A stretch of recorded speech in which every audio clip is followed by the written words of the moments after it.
What's going on, YouTube? This is BBSP, Two Vote Sports Politics. I wanted to holler at you guys today about particularly going way back, probably one of the two most underrated players of all time in my book. Adrian Dantley, the original AD, and Bernard King.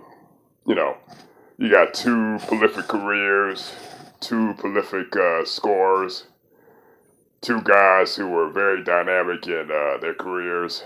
You know, of course, Adrian Dantley started with, if I'm not mistaken, the Los Angeles Lakers, went to the Utah Jazz, then went to the Detroit Pistons, then finished up with Milwaukee Bucks. No, Dallas Mavericks. Then went to Milwaukee.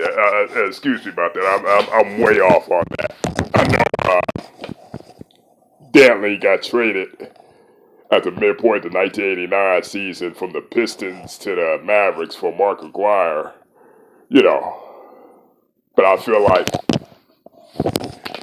if Dantley was on that Pistons team, they would have had a chance to become a real dynasty. A real dynasty. Because you think Adrian Dantley the year before, I think it was averaging like 17 points a game off the bench in the 88 finals against the Lakers. And we know about that no call with Kareem and Lambeer. You know, if they don't call that, it's quite possible they be three-time defending champions with Adrian Dantley. And Adrian Dantley right now has a ring, and he's held to a higher. He's held in a higher regard, you know, as far as all time standing, you know. But when you think about it, people over the years, they've been enamored by Carmelo Anthony, people like Carmelo Anthony, James Harden, Tracy McGrady, all these prolific scorers. When you make the case that Adrian Dantley and Bernard King basically paved the way for them. They were the original prolific scorers in the league. When you look at Bernard King, he averaged, I think, close to around 24 points per game. I think it's 24.5. I'm not sure. I gotta look back on it. 24.5, had around 4.5 assists, 5.5 steals, around 5 rebounds.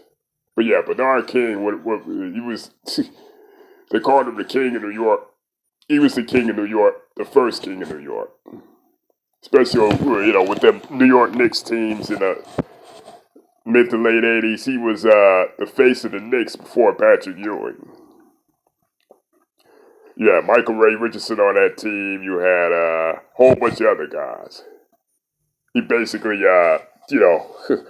was going tit for tat with Larry Bird in the Eastern Conference playoffs a couple of years, too. So, you know, a lot of guys. Then he had that injury, that career-altering injury to where he missed like the 80-89 season. He had that injury, that Achilles injury. Then he came back for a couple of years with the Washington Bullets from 1989 to 1991. And I think 1991,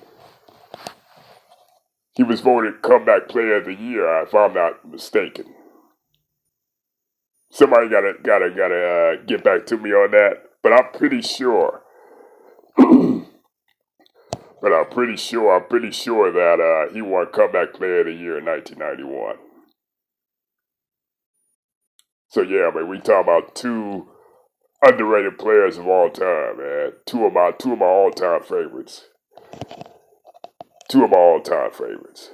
But let me know what y'all think. Let me know what y'all think. You know what I mean? Who's more underrated and